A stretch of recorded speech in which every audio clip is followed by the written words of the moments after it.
Welcome to my channel. Today we're going to discuss the story of a little boy who was tortured to death by his adoptive parents.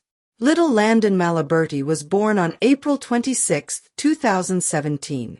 Not much is known of his first 2 years, other than the fact that biological parental rights were terminated and Landon was adopted in 2019 by Lauren and Jacob Maliberti.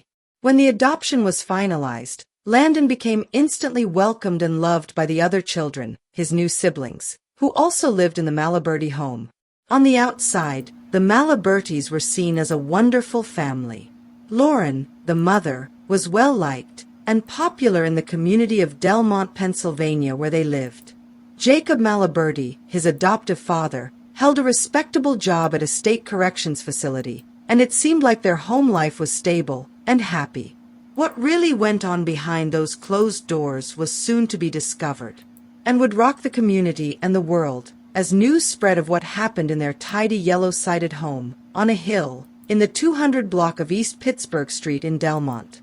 We may never know when the abuse began, but red flags went up in April of 2022, when Landon's biological grandmother was not permitted to see him anymore. This grandmother used to visit Landon once a week until Lauren cut off all contact. The beatings and abuse increased over the years, and it was verbalized by one of the siblings that Mom got angrier with Landon as she hit him. One of her favorite tools of torture was a wooden spoon, and she used a spray bottle on him like an animal. How evil this woman was to this little boy. A little boy who only wanted to be loved and cared for. Not much is known yet on the part Jacob Maliberti played in all this abuse. He knew it was happening, and contributed to the torture. However, I am hoping as the court proceedings move further along his role in all this will be brought to light and the full truth will come out. Let's get back to Landon's story. On January 30th, 2023, Landon was taken to the emergency room of AGH, located in Helmfield Township, Greensburg, Pennsylvania. At that time, he was unable to eat, drink, or stand. Landon had bruises all over his body and was suffering from a massive brain bleed. He was quickly transferred to Children's Hospital in Pittsburgh for further treatment. It was at UPMC Children's Hospital where the full extent of his abuse was discovered. The doctors there said Landon's brain had been, and I quote, obliterated. His brain was obliterated, meaning destroyed, completely destroyed. He was abused so badly that he was covered in bruises from various past and present episodes of abuse, and his brain was obliterated. He had damage to his entire body, the chief of Children's Advocacy Center went on to say after reviewing Landon's medical records. The Westmoreland County District Attorney, Nicole Ziccarelli, had a lot to say about this, and I'll play that for you, so you can get a real feeling for how horrible things were for little Landon. Who does this to a little child? Who does this to another human being? It unimaginable, the horror and pain little Landon must have endured living in that home with those people. Only an evil, wicked person could do such a thing. Here's the Westmoreland County DA speaking about little Landon's injuries.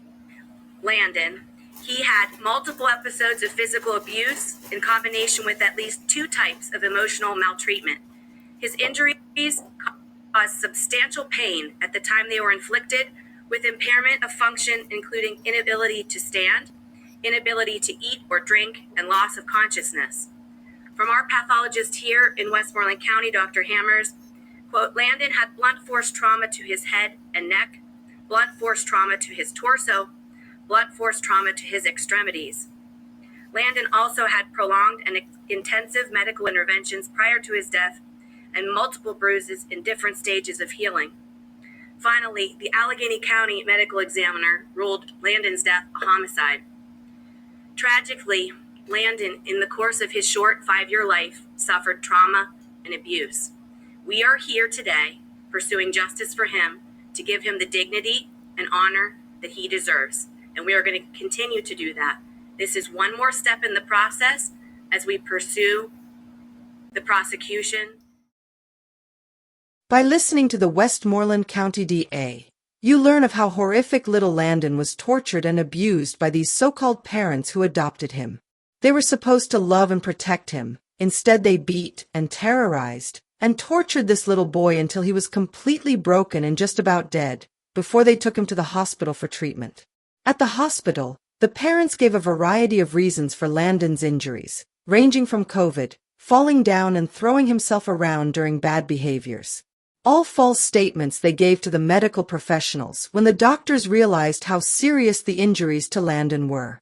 They were trying to cover up what they did to that little boy, but the trained professionals at Children's Hospital could tell Landon was severely abused by these pieces of shit. Sorry, but as I said in other videos, I get pissed off when I research these types of cases and continue to wonder why people are able to adopt children when they have such evil rage in their soul. I just don't get it, and never will. Some people should never be allowed to have children. Another note on this case: while little bruised and beaten Landon was in the hospital, struggling to survive after Lauren and Jacob returned home, they put on another play of sorts, and there was a fundraiser set up online where they posed as concerned parents seeking donations for Landon's hospital bills and burial fund. The bullshit of these two child abusers didn't come to an end until a full investigation into Landon's death was conducted, and both Lauren and Jacob Maliberti were arrested. The fundraiser was shut down and refunds were offered by the site.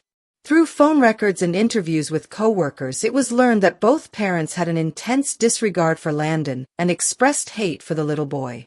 They didn't even give him a chance or consider that Landon was just a little boy who needed love and guidance, and if they wouldn't have abused him to death, allegedly, he would have been able to grow up. Instead, they ended that chance at life with the abuse they gave him, instead of the love and care he wanted and needed to thrive. My understanding is there was a readiness for trial hearing scheduled on August 2nd.